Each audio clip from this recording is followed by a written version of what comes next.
Hey there, future family planner. Ready to snip away uncertainty and take control of your reproductive destiny? I'm Dr. G, your go-to guy for all things vasectomy related. Today, we're tackling an important topic, the risks associated with a vasectomy.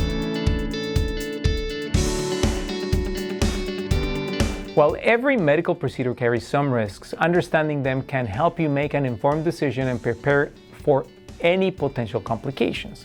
So let's start with bleeding when it comes to complications associated with a vasectomy. This can occur during or after vasectomy. The good news is that a no-scalpel method like the simple vas vasectomy method offers a risk that is considerably reduced, and it makes it definitely less common. In rare cases, this bleeding can lead to a scrotal hematoma or blood clot that can form inside the scrotum and may require drainage in a hospital operating room. Smaller hematomas usually don't need surgical intervention but can cause tender swelling for 2 to 6 weeks. Discoloration of the scrotal skin, which is a little more common, turning black and blue, may happen, usually lasting about a week or so. This discoloration tends to be more common and is painless. Overall, having a no-scalpel technique, as mentioned before, reduces the risk of having these complications by a factor of 10. That means doing a no-scalpel technique reduces 10 times the potential risk of bleeding of this kind. Now, let's discuss about infections. While rare, they can happen, like with any other surgical procedure. Mild infections that are characterized by swelling that doesn't respond to an anti-inflammatory medication usually respond very well to oral antibiotics. Those are taken by mouth. Occasionally, a more severe infection may require drainage, but this is very, very uncommon. Once again, doing a no-scalpel technique reduces the risk of having an infection by a factor of 6. That is, it's 6 times less likely having a no-scalpel technique than when compared to a scalpel technique to have an infection. A spermogranuloma is another rare complication. This is a pea-sized lump that can form on the vas tube at the vasectomy site. It's generally not a cause for concern and almost never requires treatment. Interestingly, it may even increase the success rate of vasectomy reversal. Periodic tenderness from a sperm granuloma is usually manageable with anti-inflammatory medications like ibuprofen. It is important that you recognize this and you let me know. We give you information on what to do in those cases immediately after the procedure, as you will get an email with all the information that you need to address this. But having a direct access and direct channel of communication with me will ensure that you will have this addressed promptly and effectively. Another potential complication is congestion, or a buildup of sperm and white blood cells that can cause tenderness on the posterior, on the back side of the testicle. Sometimes this is described as a heaviness sensation.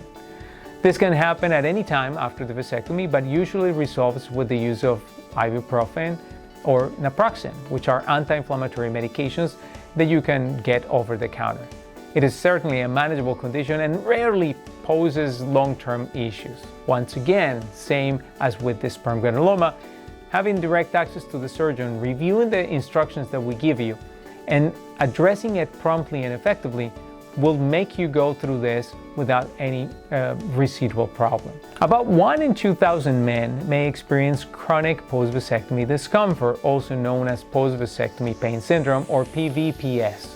This severe discomfort can sometimes lead to seeking a vasectomy reversal or a neurolysis, which is the division of the sensory nerves in the testicles. A larger percentage may experience milder forms of this chronic discomfort that might impact to some degree quality of life, but not severely enough to require reversal. In any case, the benefits of a vasectomy surpass any potential risk associated with this. And again, addressing any potential concerns early with the surgeon will be extremely helpful for you to avoid any of these complications.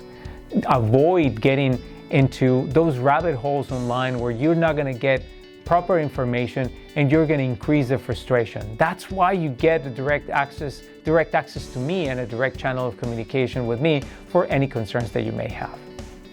Finally, let's discuss recanalization.